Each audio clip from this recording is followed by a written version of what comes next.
परम पूज्य बाबा से डॉक्टर भीमराव अम्बेडकर हाथ में दीक्षा ले रहे थे, वो कहाँ गए?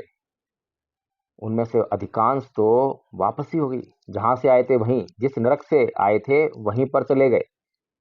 क्योंकि वे लोग जो हैं अपने घर परिवार में उस संस्कृति को नहीं लेकर आ पाए, कल्चर ही डेवलप नहीं हुआ।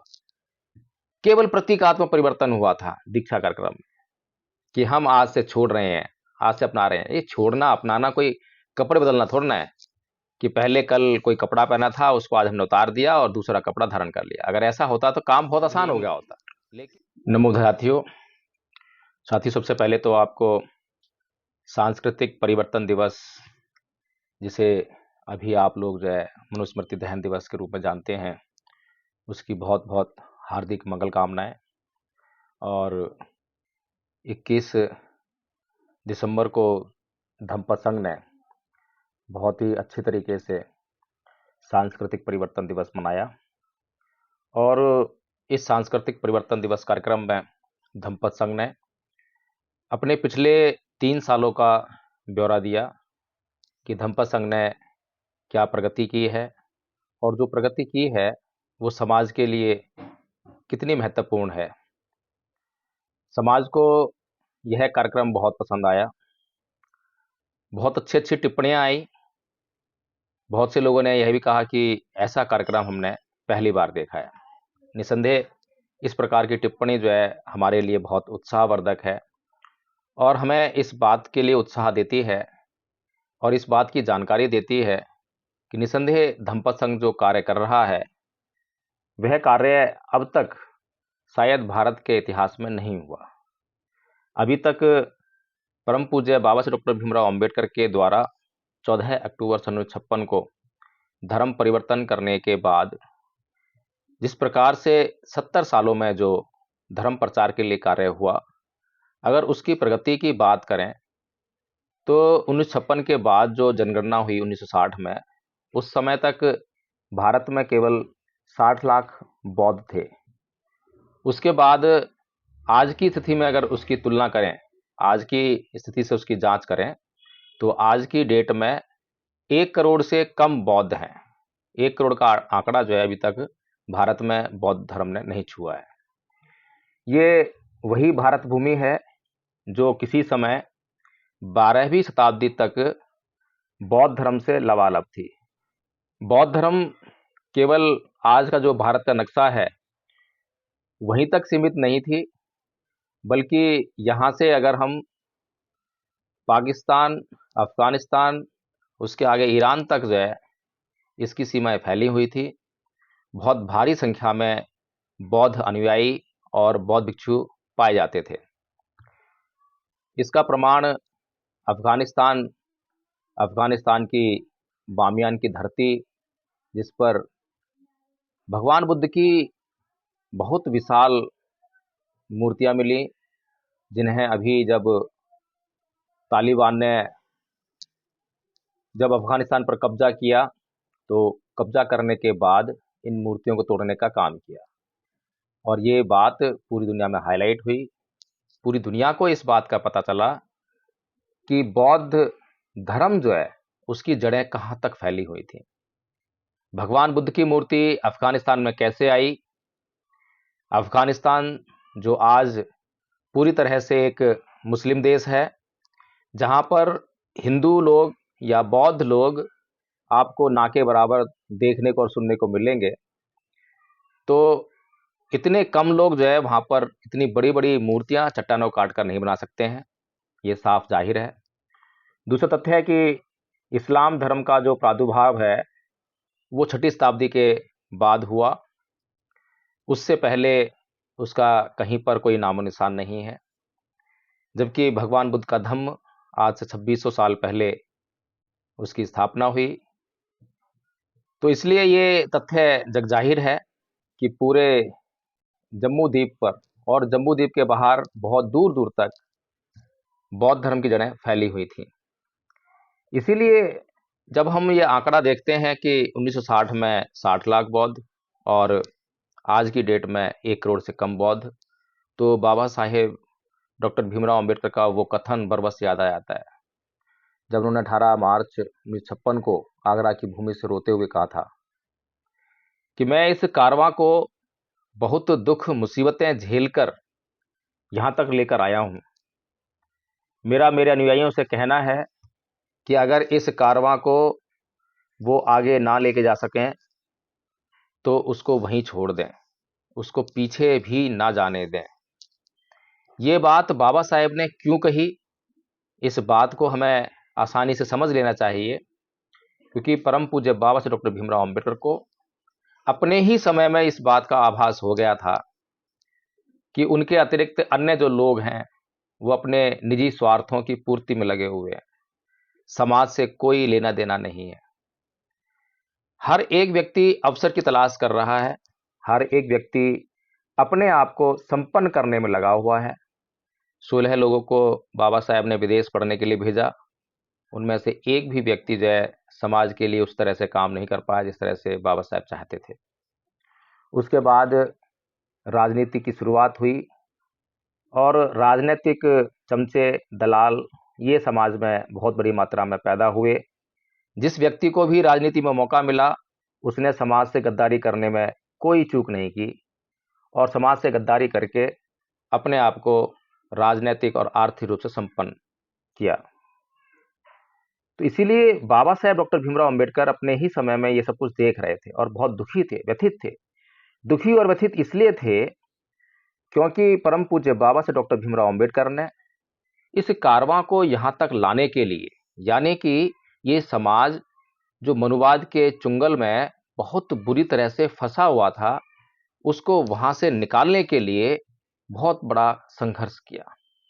अपनी जान को बहुत बार जो है जोखिम में डाला। आपका महाड़ सत्याग्रह हो जल के लिए, जहां तालाब से कुत्ते बिल्ली पशु पानी पी सकते थे, वहां से जो है इस समाज को पानी पीने का अधिकार नहीं था, पानी को छूने का अधिकार नहीं था। उसके आसपास कहीं भटकने का भी, उसके आसपास फटकने का भी अधिकार नहीं था। इतना अत्यंत भारी अत्याचार और शोषण इस समाज का उस समय हो रहा था। जब बाबा साहेब ने इस महाड़ सत्याग्रह को अंजाम दिया तो उन पर हमला हुआ, जानलेवा हमला हुआ, लाठियां पड़ी, पत्थर पड़े। उसके बाद कालाराम मंदिर का सत्याग्रह किया। मंदिर में घुसने की इजाजत जो है इस समाज को नहीं थी। इस प्रकार से बाबा साहेब डॉक्टर भीमराव अंबेडकर ने एक बहुत लंबा संघर्ष किया। ये आंदोलन करना, सत्याग्रह करना, ये तो शायद कोई दूसरा व्यक्ति भी कर सकता था, लेकिन परम पूज्य बाबा साहेब डॉक्टर भीमराव अंबेडकर ने जो इस समाज के लिए अति महत्वपूर्ण कार्य किया वो बहुत मील का पत्थर साबित हुआ। इस समाज को भारत की आजादी में हिस्सेदारी दिलाना ये एक अत्यंत महत्वपूर्ण कार्य था। भारत तो आजाद होना ही था, लेकिन परम पूज्य बाबा साहेब डॉक्टर भीमराव अंबेडकर ने अंग्रेजों के समक्ष जो अपनी मांगे रखी कि मेरा समाज जो गुलामों का गुलाम है, भारत में दो भारत बसते हैं, एक भारत जो अंग्रेजों का गुलाम है और दूसरा भारत जो अंग्रेजों के गुलामों का गुलाम है। तो जो अंग्रेजों के गुलामों का गुलाम है उसके लिए अंग्रेज लोग क्या कर रहे हैं, क्या अधिकार दे रहे हैं, क्या व्यवस्था कर रहे हैं, क्या लोकतांत्रिक व्यवस्था उनके लिए महत्वपूर्ण साबित होगी। तो इन सभी बातों को आधार बनाते हुए अपनी विद्वता के बल पर, अपनी पढ़ाई लिखाई के बल पर, अपने महानतम प्रयासों के बल पर, अपने महानतम त्याग, समर्पण और बलिदान के बल पर, अपने बच्चों की बलि के बल पर, अपनी पत्नी की बलि के बल पर, अपने सुख चैन ऐशो आराम की बलि के बल पर परम पूज्य बाबा साहेब डॉक्टर भीमराव अंबेडकर ने भारत के संविधान में वो सारी व्यवस्थाएं इस समाज के लिए उत्पन्न कर दी और भारत के संविधान के लागू होते ही यह समाज एकाएक सुख चैन में आ गया और ऐशो आराम की जिंदगी व्यतीत करने लगा। और जैसा कि होता ही है, जब दुख होता है, कहीं पर शरीर में कोई कष्ट होता है तो हाय रे मरा चिल्लाते हैं। उस दुख पर ही सारा फोकस होता है। उस दुख को दूर करने के लिए कोई भी नीम हकीम, कोई भी दवा, कोई भी जड़ी बूटी, उससे हम चूकते नहीं हैं, दिन रात खोजते हैं, पूछते हैं। लेकिन जैसे ही उस दर्द से निजात मिल जाती है तो वो दर्द हम जो है हमेशा के लिए भूल जाते हैं। फिर ये परवाह नहीं करते हैं कि क्या हमारे शरीर पर कोई ऐसी ही और कोई दिक्कत, परेशानी, दुख, दर्द आने वाला है, कोई कष्ट होने वाला है, तो उसकी भी सोच लें। वो सब सोच भूल गए और शरीर के साथ में जो ऐशो आराम है पूरे उसके आनंद लेने में डूब जाते हैं। तो यही इस समाज के साथ भी हुआ। 1950 में संविधान के लागू होने के बाद वो जो दुख तकलीफें थी वो सब भूल गए। आज तो लोग जो है यहाँ तक कह देते हैं कि जो हमें नौकरी मिली है वो हमने अपनी मेहनत से अर्जित की है। तो इसलिए साथियों, आज जब हम 70 सालों बाद इस समाज की प्रगति की बात कर रहे हैं, परम पूज्य बाबा साहब डॉक्टर भीमराव अंबेडकर ने 1950 में संविधान लागू करवाया। उसके बाद 6 साल बाद जो है 14 अक्टूबर 1956 को धर्म परिवर्तन किया और अपनी उस कसम को पूरा किया जो उन्होंने 1935 में खाई थी कि मैं हिंदू धर्म में पैदा हुआ, यह मेरे बस की बात नहीं थी, लेकिन मैं हिंदू मरूंगा नहीं। तो उसको 1956 में जो है पूरी तरह से पूरा किया। तो कहने का मतलब ये है साथियों, 70 साल में, और जबकि 56 में ही परम पूज्य बाबा साहब डॉक्टर भीमराव अंबेडकर के साथ में बहुत से लोग धर्म परिवर्तन कर रहे हैं, धम्म दीक्षा ले रहे हैं। उसके बाद जब बाबा साहब की मृत्यु होती है तो उनकी चिता पर हाथ रखकर कसम खाने वाले लोग, धर्म परिवर्तन करने वाले लोग लाखों की संख्या में हैं। तो क्या लाखों लोग जो हैं भारत में यदि धर्म प्रचार का कार्य करते तो क्या आप समझते हैं कि संख्या 60 लाख से बढ़कर केवल 1 करोड़ होती?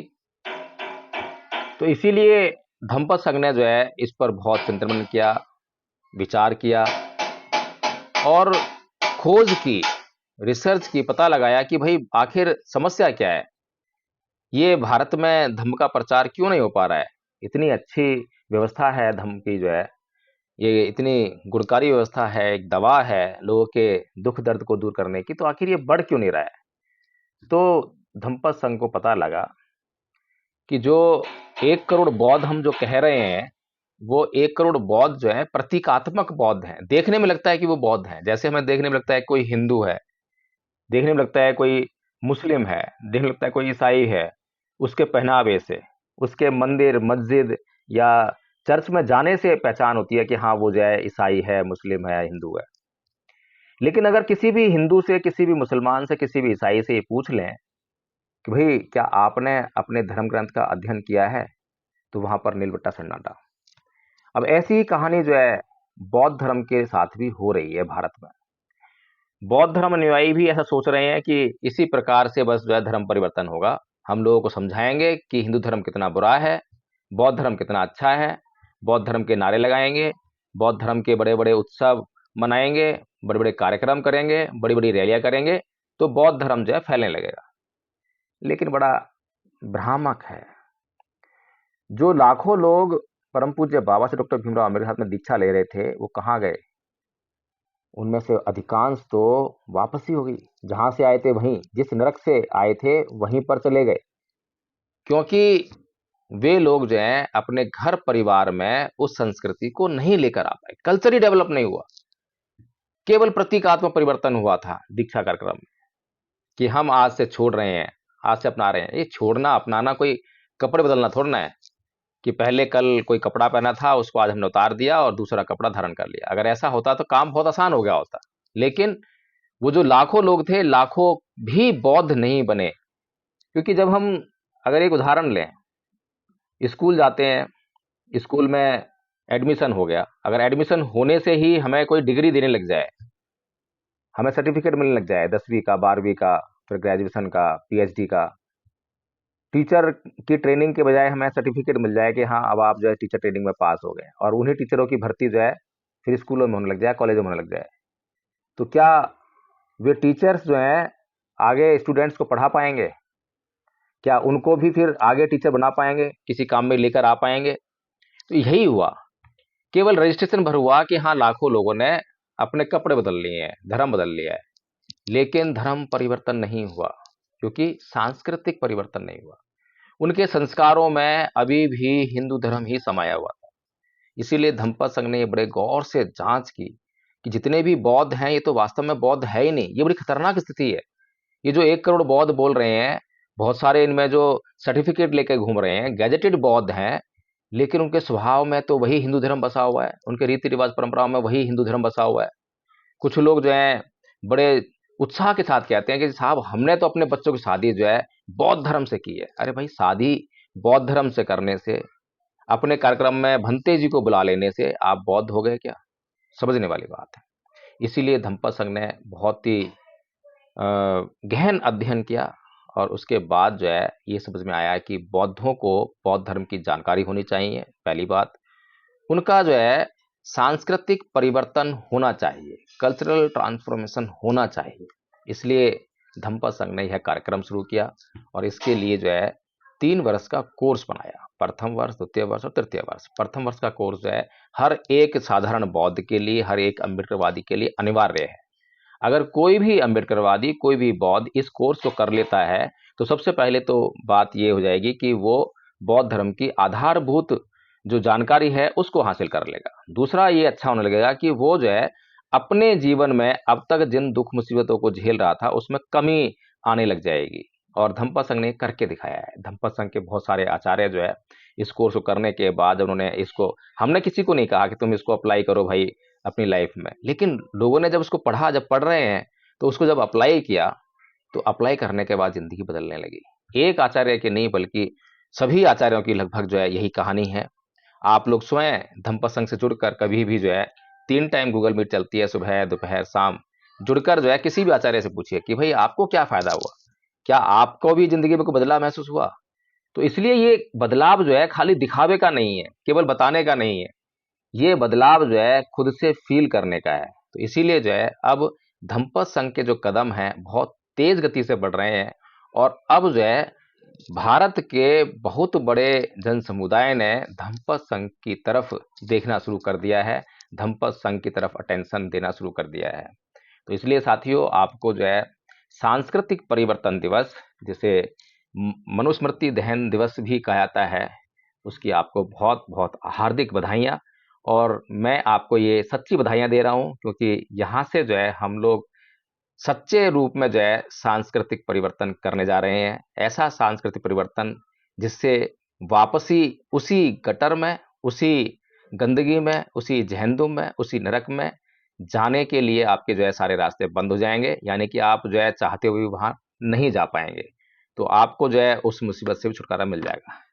तो आदरणीय साथियों, इन्हीं मंगल कामनाओं के साथ मैं इस वीडियो को मैं समाप्त करता हूं।